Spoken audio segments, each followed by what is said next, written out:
ನಾಳೆಗೆ ಇತ್ಯರ್ಥ ಆಗ್ತದ. ನೀವೇನು ಅದ್ರ ಬಗ್ಗೆ ಇದು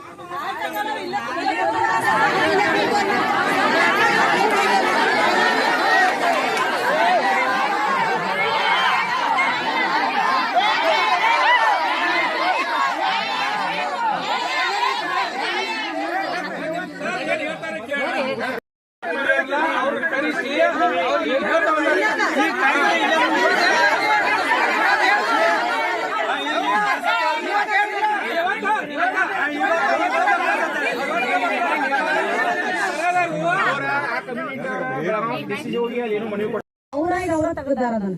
ನಮ್ಮ ಮಣ್ಣಿ ನಮ್ಮ ಮಾಮಾರಿ 99 ಏಜ್ ಹಿರಿ ಮನುಷ್ಯ ಅದಾರಿ, ಪೊಲೀಸ್ ಅವ್ರಿ ಕಾಯ್ದೆ. ಅವ್ರ ಮನ್ ಕೊಡಾಕ ಯಾರು ಜಾಗ ಕೊಡ್ಲಿಲ್ರಿ ನಮಗ್.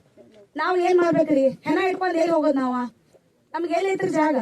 ಹೋದ್ಸಲ ಬಂದಿರಿ, ಎಲ್ಲಾ ಮುಗ್ದೈತಿ, ಕಲ್ಲು ಹೋಗುದ್ ಕೂಡ ಎಲ್ಲ ಮುಗಿಸಿದವ್ರ ಅಂತ ಹೇಳ್ರು, ಮೇಡಮ್ ಹೋದ್ರಿ. ಅದ್ರ ಬಳಕ ಇವ್ರೆಲ್ಲಾ ಹಿಂಗ್ ಮಾಡ್ಕೊಂಡ್ರಿ. ನಾವ್ ಎಲ್ಲಿ ಹೋಗೋದ್ರಿ?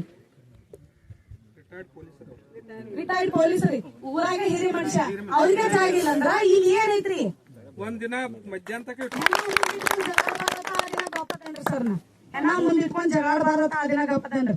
ನಮ್ಮ ಮಾಮ ಈ ಊರಿಗೆ ಏನ್ ಮಾಡಿಲ್ಲ, ನಮ್ಗೆ ಎಲ್ಲಾ ಮಾಡಿದಾರ್ರಿ. ಅವ್ರಿಗೆ ಈ ಊರಾಗ ಮಣ್ ಕೂಡ ಜಾಗ ಕೊಡ್ಲಿಲ್ಲ ಅಂದ್ರ ಈ ಏನ್ ಹೇಳುದ್ರಿ? 17ವರೆಗೂ ಇದ್ದಂತ ಇನಾಮದಾರ್ ಜಮೀನ ಸಡನ್ ಆಗಿ 2017ನೇ ಇಶ್ಯೂ ಒಳಗ ವಫ್ ಕಮಿಟಿ ಅವರಂತ ಹೆಸರಾಗಿ ಕಾರ್ಯಕ್ರಮ 31 ಗಂಟೆ ಅವ್ರ ಹೆಸರು ಜಮೀನ್ ಆಗಿ ಸರ್. ಅದು ಯಾವ ತರ ಆಗೈತೆ ಅನ್ನೋದು ತಾವು ದಯವಿಟ್ಟು ಅದನ್ನ ಅತಿ ಸೂಕ್ಷ್ಮ ವಿಷಯ ಅಂತ ತಿಳ್ಕೊಂಡು ಅದನ್ನ ತಾವು ನೋಡ್ತಾರ.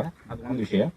ಎರಡನೇ ವಿಷಯ, 1987 ಒಳಗ ಅಂದ್ರೆ ಬಿಫೋರ್ ಇದು ವಫ್ ಕಮಿಟಿ ಅವಕ್ಕಿಂತ ಮುಂಚೆ ಏನ್ ಇದು ಇನಾಮದಾರ್ ಜಮೀನು ಇತ್ತಲ್ಲ ಸರ್, ಅದ ಆ ಟೈಮ್ ಒಳಗ ನಮ್ದೊಂದು ಪಂಚಾಯತಿ ಅಂದ್ರೆ ಮಂಡಳ ಪಂಚಾಯತಿಯಲ್ಲಿ ಒಂದು ತೀರ್ಮಾನಕ್ಕೆ ಬಂದಿದೆ ಸರ್. ಒಂದು ಅಮೀನುವಾಯು ತೇಜ್ ಪ್ರಭು ನ್ಯೂಸ್ಗೆ ಸ್ವಾಗತ. ಹುಕ್ಕೇರಿ ತಾಲೂಕಿನ ಅಮ್ಮಿನಬಾವಿ ಗ್ರಾಮದಲ್ಲಿ ಸ್ಮಶಾನ ಭೂಮಿಗಾಗಿ ಆಗ್ರಹಿಸಿ ಪ್ರತಿಭಟನೆ.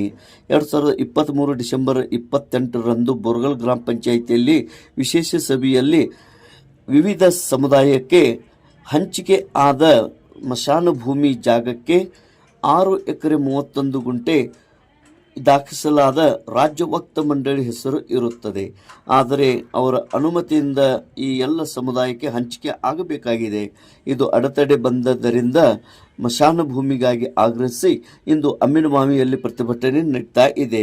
ಹುಕ್ಕೇರಿ ಮಾನ್ಯ ತಹಸೀಲ್ದಾರ್ ಬಲರಾಮ್ ಕಟ್ಟಿಮನಿಯವರು ಆಗಮಿಸಿ ಈ ಒಂದು ಸಮಸ್ಯೆ ಇತ್ಯರ್ಥಕ್ಕೆ ಪ್ರಯತ್ನ ಮಾಡುತ್ತಿದ್ದಾರೆ. ತೇಜ್ ಪ್ರಭು ನ್ಯೂಸ್, ಅಮ್ಮಿನಬಾವಿ.